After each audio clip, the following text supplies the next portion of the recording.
محمد صاحب سے کہے گا کہ یہی بات ہماری پستک ہماری کتاب میں لکھی ہوئی ہے کہ اس کے باپ کا نام وشنو یش ہوگا اور ماں کا نام سمتی ہوگا، تب یہ پورا منتر وہ محمد صاحب کو سنائیں گے اور کہیں گے تچھدوا پنڈری کا چو برہمڑ ودمبریتی بھونے شمبھلو وشنو یشسو گرہی سومتے پرو سومتی پرادرواپیم۔ یہ ہے وہ منتر جو ابھی نہیں دکھائی دے رہا ہے ہمارے بھائیوں کو، اور یہ ہماری ذمہ داری ہے۔ یہ تو آج افسوس ہے ہمیں کہ آج ٹوپی والوں کو سمجھانا پڑ رہا ہے۔ اس سے بڑی شرم کی بات اور کیا ہوگی کہ آج ایک مسلمان سے کہے نماز پڑھنے آؤ۔ ہم تمہارے دروازے پر جا کر کہیں کہ مسلمان تو آئیے بھائی نماز پڑھ لو اور قرآن حدیث کی کچھ باتیں ہوں گی سن لو، اس مسلمان کو چلو بھر پانی میں ڈوب کے مر جانا چاہیے۔ جس کے دروازے پر ایک مسلمان جائے اور کہے کہ نماز پڑھو، اس کو سوچنا چاہیے کہ ہم مسلمان ہیں، ہم سے یہ کہا جا رہا ہے کہ نماز پڑھو، کیا وہ بھی مسلمان ہو سکتا ہے کہ جس سے یہ کہا جائے نماز پڑھو؟ مسلمان کو تو آلریڈی پہلے ہی سے نمازی ہونا چاہیے۔ آج کتنے بڑے افسوس کی بات ہے کہ آج ہم جیسے لوگ آپ کے دروازے پہ جائیں اور آپ سے نماز کے لیے کہیں۔ جو قوم غیروں کے لیے پیدا ہوئی تھی، کنتم اخرجت للناس تأمرون بالمعروف کنتم خیر امت، مسلمانوں تم ایک بہترین جماعت ہو، تم ایک بہترین گروہ ہو، تمہیں مسلمانوں کے لیے پیدا نہیں کیا گیا۔ اخرجت للناس، تمہیں یہودیوں کے لیے پیدا کیا گیا ہے، عیسائیوں کے لیے پیدا کیا گیا ہے، جینیوں کے لیے پیدا کیا گیا ہے، تمہارے ہندو بھائیوں کے لیے تمہیں پیدا کیا گیا ہے، تمہیں غیر مسلموں کے لیے نکالا گیا ہے، تم تو ان کی دعوت و تبلیغ کے لیے پیدا کیے گئے ہو۔ افسوس یہ ہے کہ مسلمانوں کا ایک ایک بچہ، ایک ایک فرد غیر مسلموں کو دعوت و تبلیغ کے لیے پیدا ہوا ہے، اور آج ہمیں مسلمانوں کو، ٹوپی والوں کو اور داڑھی والوں کو سمجھانا پڑ رہا ہے کہ آؤ نماز کے لیے آؤ محبت رسول اپنے اندر پیدا کرو۔ اس سے بڑی افسوس کی بات اور کیا ہوگی ہمارے؟ یہ سوچنے کی بات ہے میرے بھائیوں، غور کرنے کی بات ہے۔ مرے جا رہے ہیں، لڑے جا رہے ہیں، تو صحیح کب تک لڑو گے؟ تیرے پیچھے میری نماز نہیں، میرے پیچھے تیری نماز نہیں، لڑو، اور انجام دیکھ رہے ہو جو ہو رہا ہے ہمارا۔ یوشک الامم ان تدع علیکم کما تتدع الاکلۃ علی قطعتها، ایک ایسا زمانہ تمہارے اوپر آ جائے گا، اللہ کے نبی نے فرمایا دنیا کی ساری قومیں تمہاری اوپر ایسے ٹوٹ پڑیں گی جیسے بھوکے لوگ دسترخوان کے اوپر ٹوٹ پڑتے ہیں۔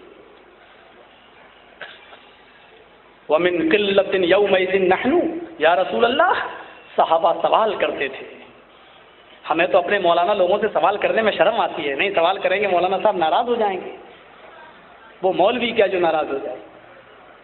صحابہ کرام نبی سے سوال کر رہے ہیں، تحقیق کا جذبہ دیکھو، تحقیق کا جذبہ۔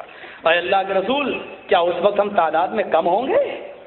آپ کہہ رہے ہیں دنیا کی ساری قومیں آپ تمہارے اوپر ٹوٹ پڑیں گی، تو کیا اس وقت ہم تعداد میں کم ہوں گے؟ اللہ کے رسول کا جواب دیکھو، نہیں، بل انتم یومئذ کثیر، تمہاری تعداد بہت زیادہ ہوگی، تم تعداد میں بہت زیادہ ہوگے، لیکن تمہاری حیثیت کچھ نہیں ہوگی۔ ولکنکم غثاء کغثاء السیل، جیسے سمندر میں جھاگ اٹھتا ہے اور لہریں اس جھاگ کو ادھر سے ادھر لے جاتی ہیں، کوڑا کرکٹ ہوتا ہے اور ادھر سے ادھر لے جاتی ہیں، ایسی دنیا کی ساری قومیں جہاں تمہیں نچائیں گی تم ناچو گے، جہاں ڈانس کرائیں گی وہاں ڈانس کرو گے۔ آج وہی ہو رہا ہے، ہماری شادیاں آج ویسٹرن کلچر سے متاثر ہیں، ہمارے رہن سہن، ہمارا اوڑھنا بچھونا، ہمارے گھر میں آج دیکھ لیجئے تمام چیزوں پر ویسٹرن کلچر حاوی ہو چکا ہے، ہماری تہذیب، ہماری ثقافت پر آج مغربی تہذیب حاوی ہو چکی ہے۔ اب کھانے کا سسٹم دیکھ لو شادیوں میں، اب اس کا نام رکھ دیا ہمیں بفے سسٹم، کھڑے ہو کر کھاؤ، شادیوں میں اپنے ہاتھ سے نکالو، کھڑے ہو کے کھاؤ۔ جس سسٹم کا نام ہونا چاہیے تھا کتا سسٹم، گدھا سسٹم، خنزیر سسٹم، اس کا نام ہم نے تہذیب و ثقافت کی دنیا میں رکھا ہے بفے سسٹم۔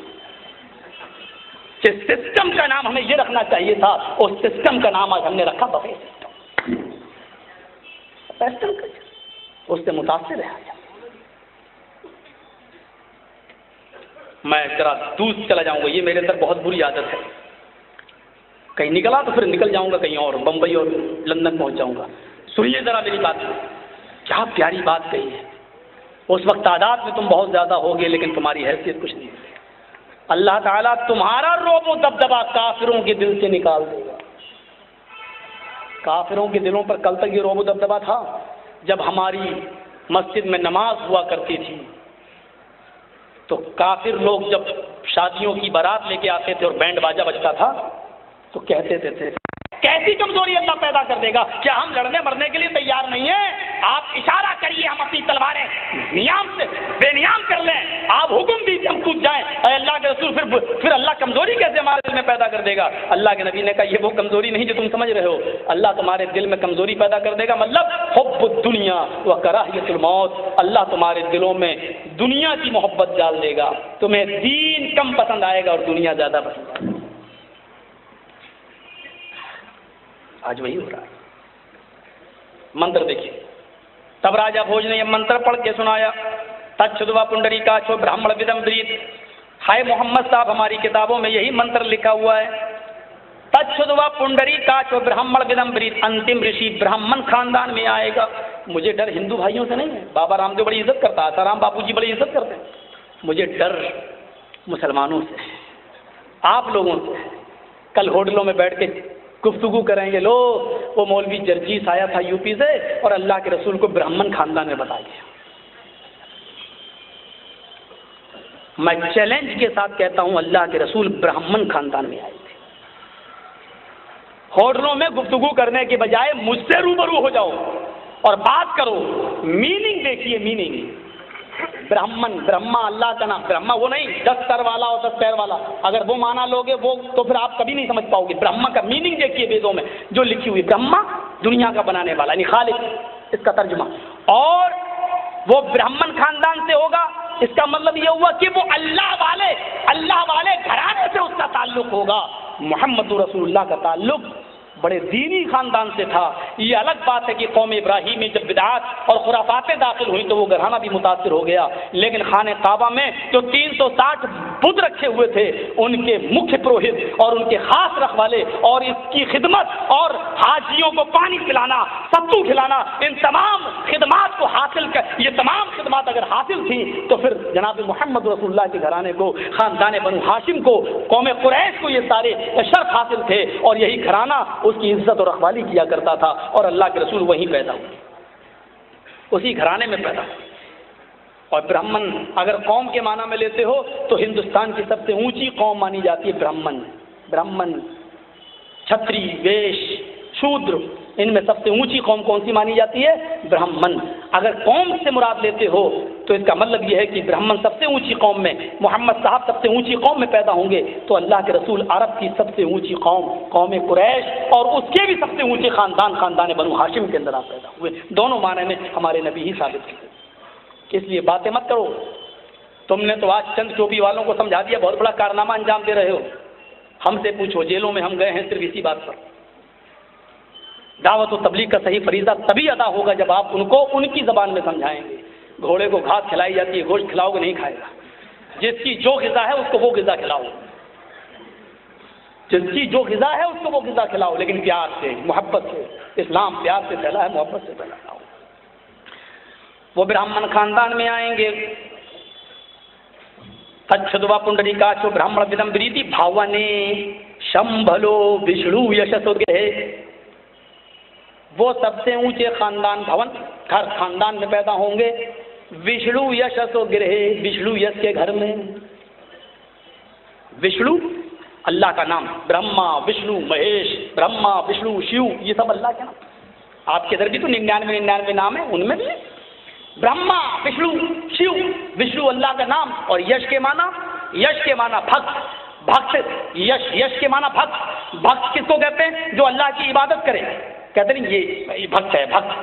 اور بھکتی کس کو کہتے ہیں؟ عبادت کو۔ تو بھکت مانی بندہ اور بھکتی مانی بندگی۔ یش کے معنی بھکت، وشنو یش وہ ایشور کا بھکت یعنی اللہ کا بندہ ہوگا۔ محمد صلی اللہ علیہ وسلم کے باپ کا نام کیا تھا؟ عبداللہ، عبد منی بندہ، اللہ منی اللہ، عبداللہ اللہ کا بندہ۔ وشنو یش اللہ کا بندہ، عبداللہ اللہ کا بندہ۔ وہ وشنو یش کے گھر میں پیدا ہوگا، یعنی عبداللہ کے گھر میں جنم لے گا۔ ماں کا نام کیا ہوگا؟ سمتی پرادربھاویم، وہ سمتی کے پیٹ سے پیدا ہوگا۔ یہ بھی کہا، کیونکہ ہندو دھرم میں بہت سے لوگ مچھلی کے پیٹ سے ہوئے ہیں، کوئی سورج سے ہوا ہے۔ آپ نے سنا ہے ایک دروپتی جن کے 5 پانڈو پتی تھے، تو میں اس کو دوسری طرف نہیں لے جانا چاہتا ہوں، آپ مطمئن رہیے، انشاءاللہ کسی کو تکلیف نہیں پہنچے گی۔ تو 5 جو پیدا ہوئے بھائی پانڈو، ایک اور بھائی تھا ان کا، لیکن اس کا نام ذکر نہیں کیا گیا، اس کا نام تھا کرن۔ کرن کس کو کہتے ہیں؟ کان۔ تو ان پانچوں پانڈو کی ماں نے، ماں کے ساتھ سوریہ بھگوان، جو لکھا ہوا ان کی کتابوں میں وہ یہ، سوریہ بھگوان نے زنا کیا اور ایک بچہ، ان پانچوں پانڈو کی جو ماں تھی ان کے پیٹ سے ایک اور بچہ پیدا ہوا، تو اس نے سوریہ بھگوان سے کہا کہ میری بڑی بدنامی ہوگی کیونکہ اس کا باپ کون ہے؟